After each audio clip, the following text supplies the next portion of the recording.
The word samsara does not mean family. It just means cyclical.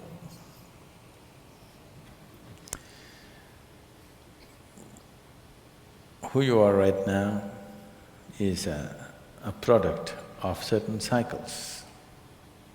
There are many ways to look at this. The cycles of the sun, the cycles of the moon, and various other cycles in the universe, we are a product of that. Only because our mothers' bodies were in sync with the cycles of the moon, we are born here, isn't it? So we are a product of cycles. Our idea of time is cyclical. If the planet spins once, we say it's a day. If the moon goes around, we say it's a month.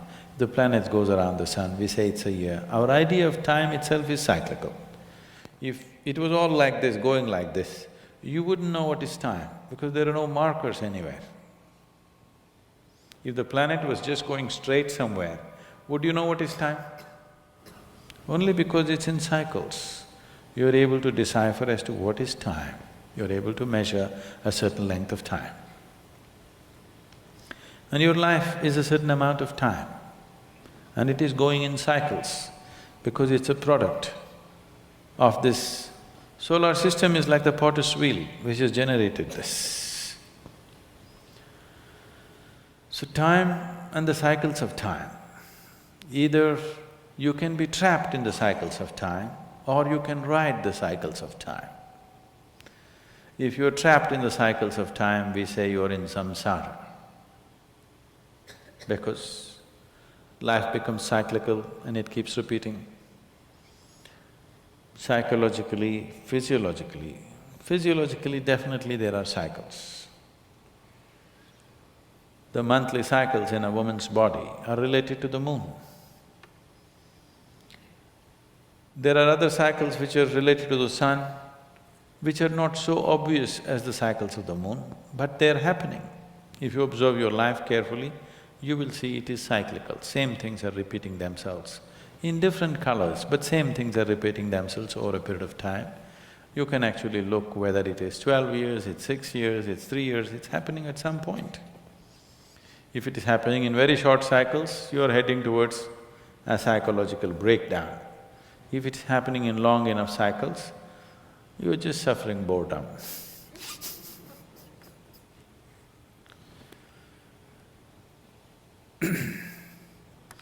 So if you're trapped in these cycles, we call it samsara. If you ride the cycles towards your liberation, then we say this is sanyas. Sanyas need not necessarily mean not having a family. Samsara need not necessarily mean that you have a family. You can be a sannyasi and still be in a samsara of your own.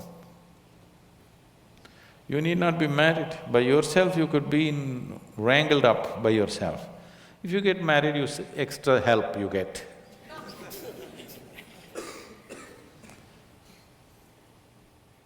People are alone and they're quite wrapped up by themselves, they don't need anybody's help.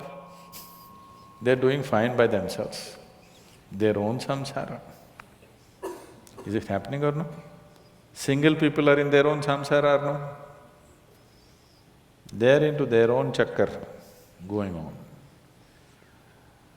When you get married, at least you can blame it on somebody, it's because of her, I'm like this, or because of him, I'm like this.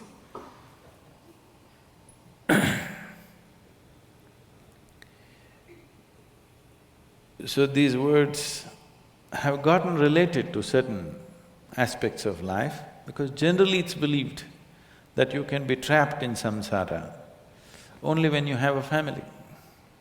Because once you have a family, you have to earn certain amount of money, you have to do certain things, children are there, means certain things have to be managed, so things become cyclical.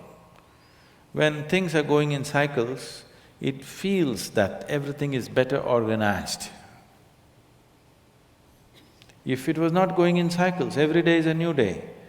With children around you, every day new day, you can't deal with it. It's better it is happening in some system. So you will aspire for a cycle.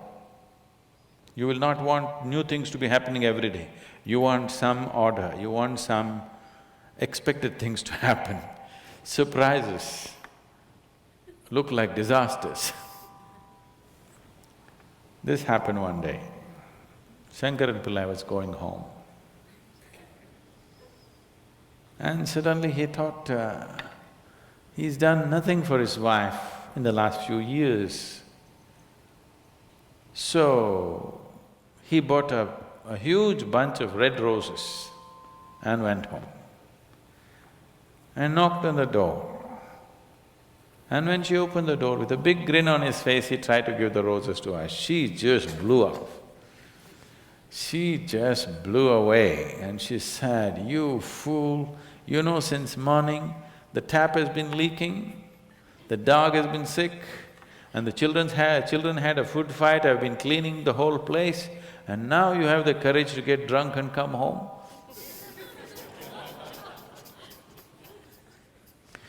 So surprises can be disasters because you aspire for order more than excitement. Once the number of balls that you're juggling are too many, you aspire for order, you don't care for excitement anymore. Yes or no? If you had 5 children at home instead of 1 or 2, then you would aspire for everything to happen like clockwork. You don't want one extra thing to happen. You don't want anything new to happen in your house. So this is samsara. You want to go in cycles, you're aspiring to be in cycles because cyclical, at least there is a comfort, you know what's coming next. So once you go in cycles, cycle means a circle. If I say you're going in circles, it simply means that you're not getting anywhere. So in the cycles of time, if you're trapped in the cycles of time, you're not getting anywhere but going through the same thing because you have poor memory. That's the only safety. Because you have poor memory, you do not realize the same things are being repeated. Suppose your memory opened up to many lifetimes and you realize you've been doing the same stupid things over and over again, you got excited about the same little things again and again, you would feel utterly silly, isn't it? Within the cycle, that cycle means so much to you. It looks like it's everything. If you break that cycle and something beyond the cycle becomes apparent to you, suddenly what's within the cycle is so limited and so meaningless. The relationships, the activity, the thoughts, the emotions, everything that you held as everything in your life, suddenly, poof. So this is sannyas. That is, you've broken the cycles of time. You're riding the cycles of time. You're not trapped in the cycles of time. So can I do this within the family? You can, but nobody need to know. If they know, they won't be able to live with you unless they're also like that. People are looking for some bondage. People don't come together seeking freedom, they're coming together seeking bondage, isn't it? If they know that you're not bound by anything, it'll be dangerous to live with a person like that. So, once you've broken the cycles of time, consciously you can be part of it when you want to be. But when you're not, you're not. So being a sannyasi inside a family situation, it is not that it's not possible. This is not being uncaring, this is not being unconcerned. This is just being free from a certain situation. There are many people who live in the family and they don't care a damn. That's different. That is because they're in their own samsara, they're not involved with other samsara. They're in a smaller cycle of their own. Being absolutely involved and not being entangled, that is the way to freedom, that is the way to liberation. If you're not involved, you may be just uncaring. You will be in your own small chakkar of your own. You will see people who seem to be not involved in anything around them. Little things about themselves are very important for them. If you disturb that, they'll go crazy. Yes? Have you seen this? They don't care if whatever the family, but their coffee must be right. Coffee doesn't come, they'll go crazy. So they'll have smaller cycles. So being a sannyasi within a family situation, it is not that it's not possible, it's a bigger challenge.